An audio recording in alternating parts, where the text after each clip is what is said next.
안녕하세요. 김성길 목사와 함께하는 GTS 말씀 묵상 시간입니다. 오늘은 두 번째 주간의 다섯째 날 묵상입니다. 오늘 묵상의 주제는 관계에 성공하기인데요. 첫 번째 주간에는 나 자신과의 관계, 두 번째 주간에는 다른 사람과의 관계, 세 번째 주간에는 환경이나 업무와의 관계가 되겠습니다. 그래서 오늘은 바로 다른 사람과의 관계 성공하기가 되겠습니다. 먼저 부모와 자녀의 관계.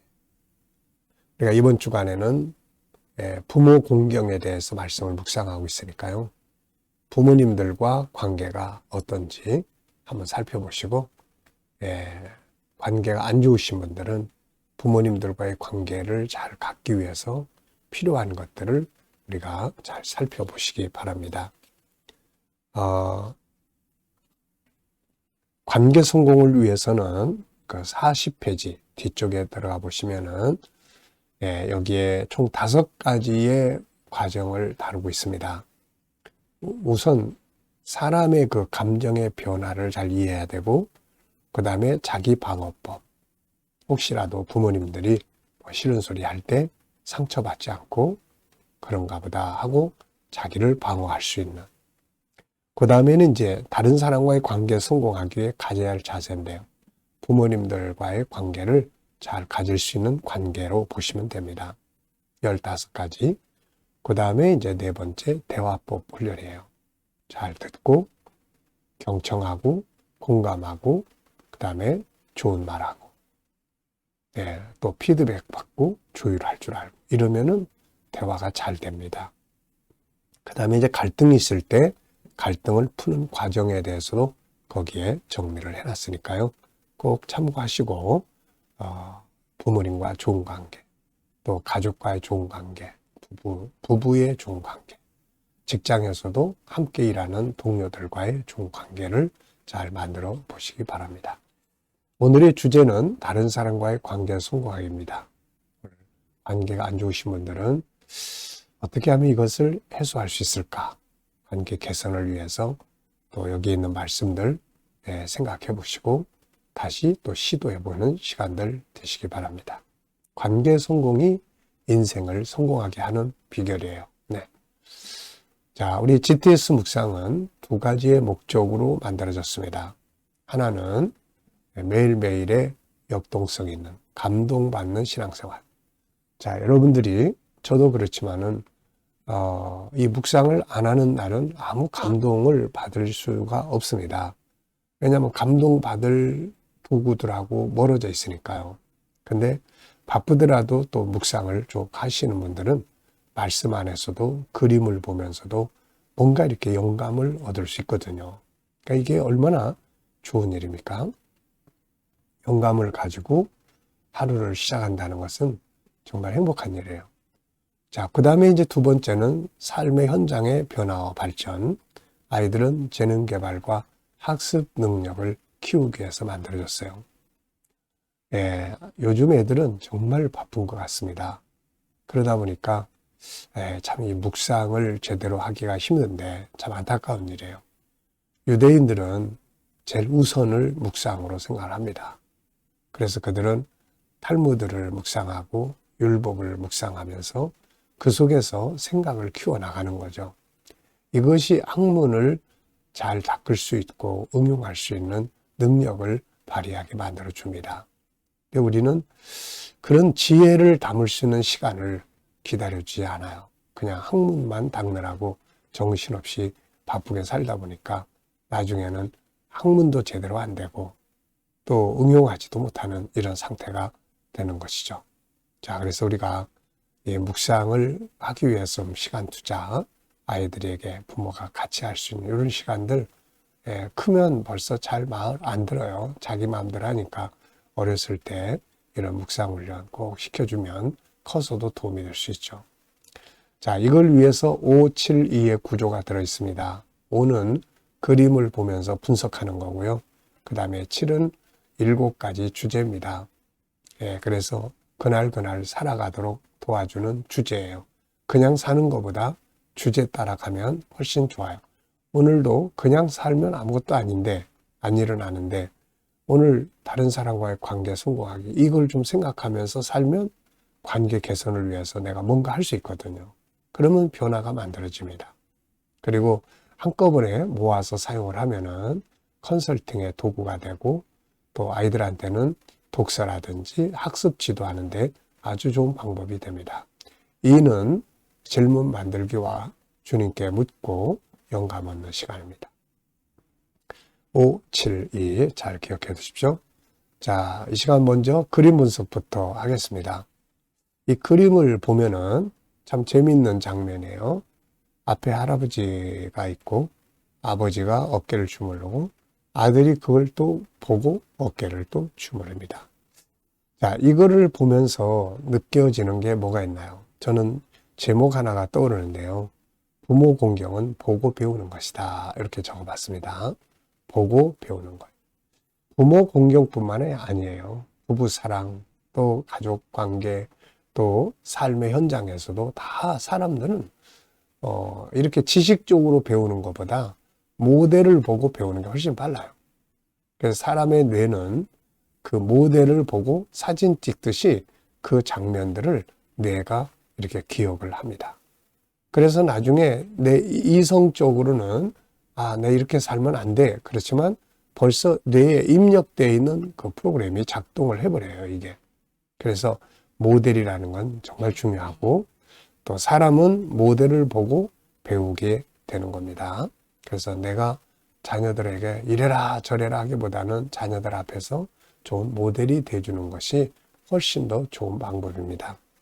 분석해 보겠습니다. 우선 눈에 보이는 것은 할아버지, 아들, 손자.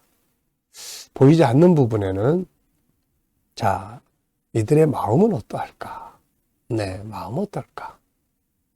이 할아버지의 마음, 어깨 주무른 아들의 마음, 또 뒤에 있는 손자의 마음. 자, 그리고 이렇게 하는 이들의 삶은 어떠할까? 그 삶 속에 어떤 모습이 있을까? 아마 이게 부모 공경이나 어른 공경에 아주 좋고 또 어른들은 자녀들을 사랑하는데 아주 좋은 방법이라 생각을 합니다. 그리고 이런 사람들의 결과는 참 행복하고 따뜻하고 그렇겠죠. 자, 세 번째입니다. 그림에서 가장 중요한 것은 뭔가요? 우선 저는 모델의 중요성 이렇게 적어봤어요. 모델. 옆에 좋은 모델이 있으면은 좋은 점을 배워요.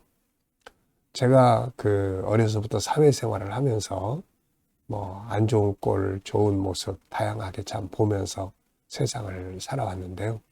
주변에 안 좋은 친구들이 좀 선배들이나 이렇게 있으면은 꼭 그걸 배웁니다. 말투도 그렇고 행동도 그렇고 그걸 하게 돼요. 그래서 참 주변에 어떤 모델이 있느냐는 것은 참 중요한 일이죠.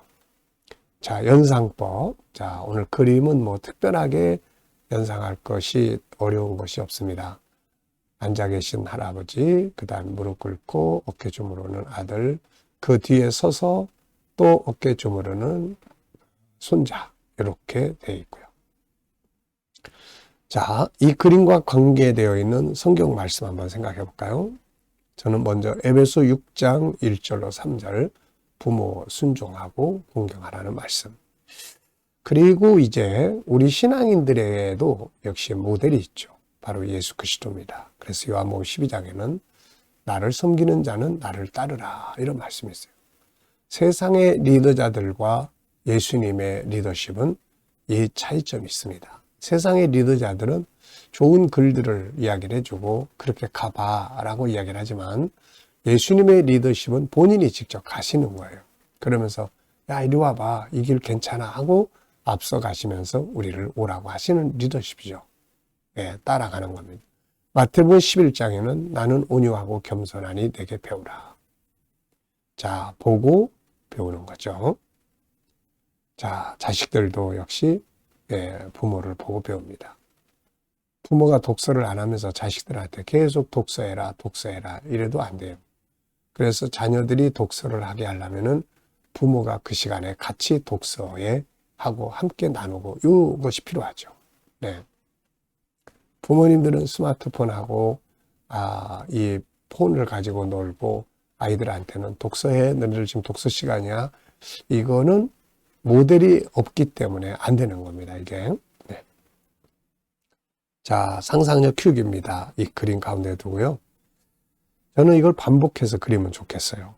앞에는 이제 할아버지가 또 어렸을 때 자기 아버지에게 또 이렇게 주물러 드리고 할아버지에게 주물러 드리는 이런 장면.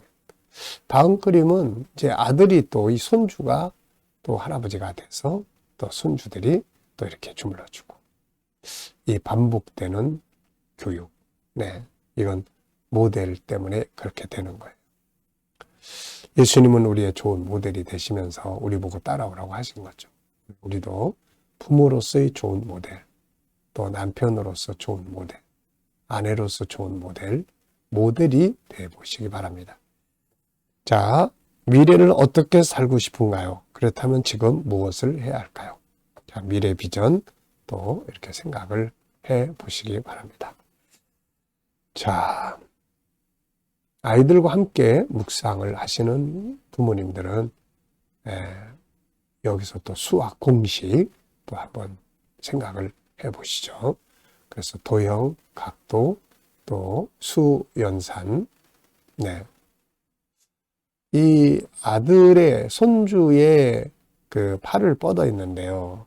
그 겨드랑이 사이하고 이렇게 각도를 재다면은 자, 이게 어떤 각이 나오겠습니까? 몇 도쯤 되겠어요? 이게 우리가 보통 각도를 이야기할 때 직각을 이렇게 직각은 90도잖아요. 근데 직각보다 조금 앞으로 기울어져 있는 것을 예각이라고 하고 조금 뒤로 가 있는 걸 둔각이라고 합니다. 그래서 이럴 때 한 번씩 이렇게 이게 둔각인가 예각인가 이렇게 한 번씩 보면은 아들의 팔은 조금 직각보다 약간 기울어져 있는 둔각. 또 아버지는 이건 완전히 둔각이 되는 거죠, 이게. 그래서 이런 식으로 공식. 그래서 수시로 공식. 사실 이 공식 해봐야 총 하나, 둘, 셋, 넷, 다섯 개. 여기서 뻗어나가는 이 공식들이 뭐 또 있죠. 근데 이거를 이렇게 수시로 리더자가 하나씩 정리를 하고 매일 한 번씩만 이야기하면은 잘 안 잊어버리죠.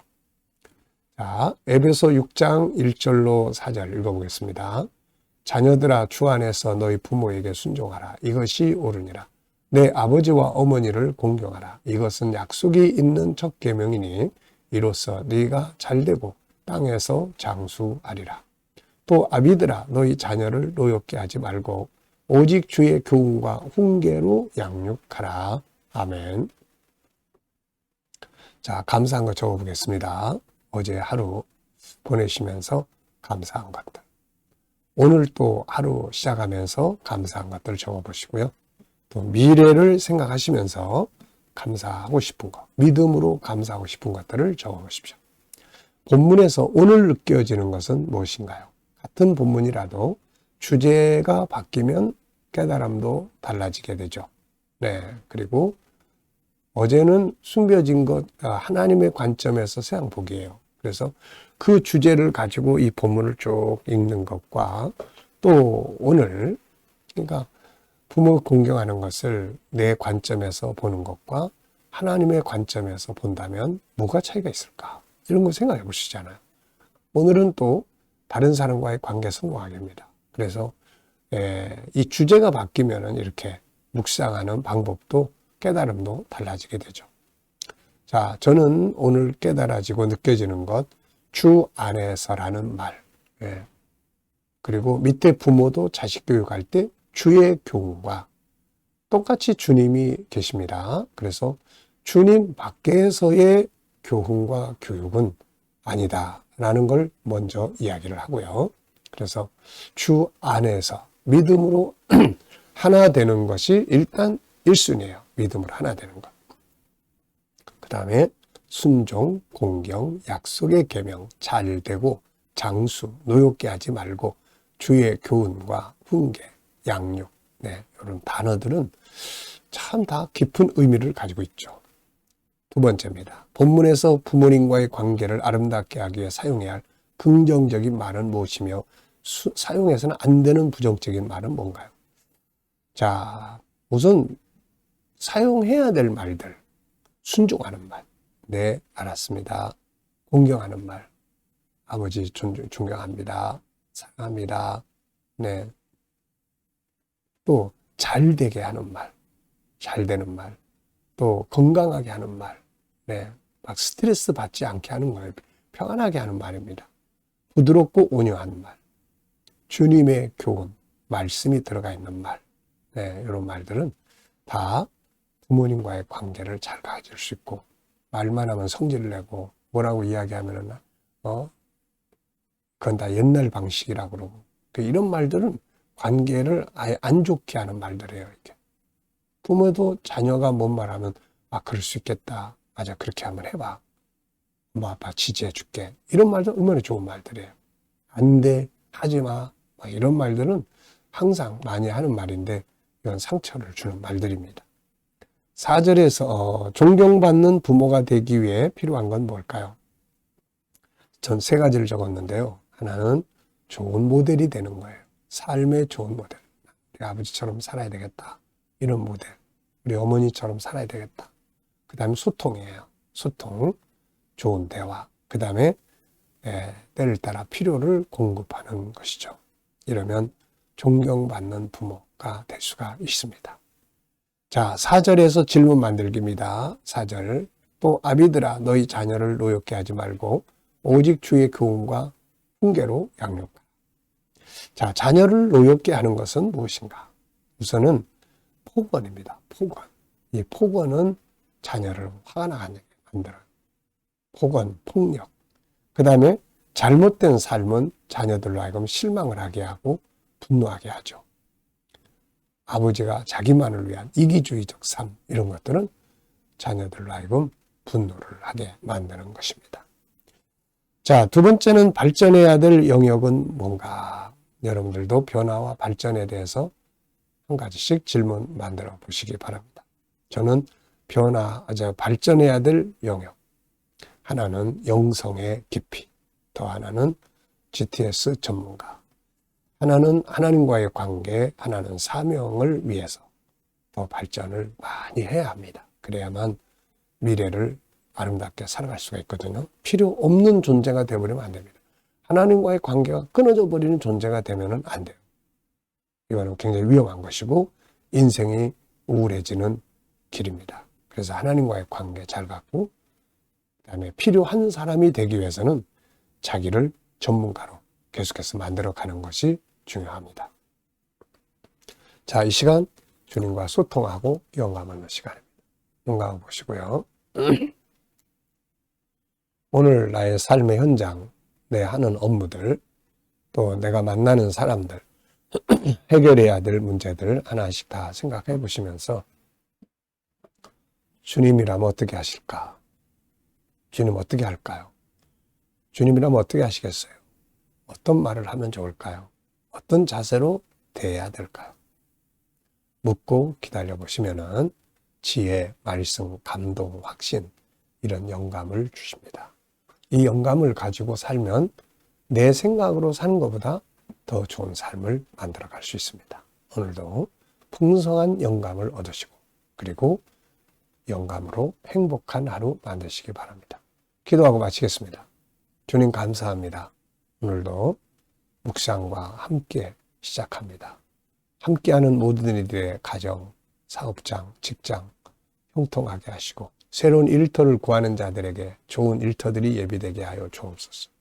주님, 또 치료받는 교우들에게 치유의 능력이 오늘도 함께 역사해 주시고 또 어려운 문제를 안고 기도하는 성도들에게 감당할 힘을 주시며 협력하여 선을 이루게 하여 주옵소서. 주님, 이 나라를 지켜 보호하여 주시고 좋은 지도자가 세워지게 하시며 또 선교하며 거룩한 나라가 되게 하여 주옵소서. 오늘도 세계 곳곳에서 복음을 위해 수고하시는 선교사님들에게 함께하여 주시고 KDM 훈련원을 통해서 천국 복음이 더욱더 많은 나라에 전파되며 또한 GTS 묵상 더 많은 사람들에게 보급되고 다음 세대 아이들, 청소년들을 양육하는 프로그램으로 귀하게 사용되게 하여 주옵소서. 감사하며 예수님의 이름으로 기도하옵나이다. 아멘.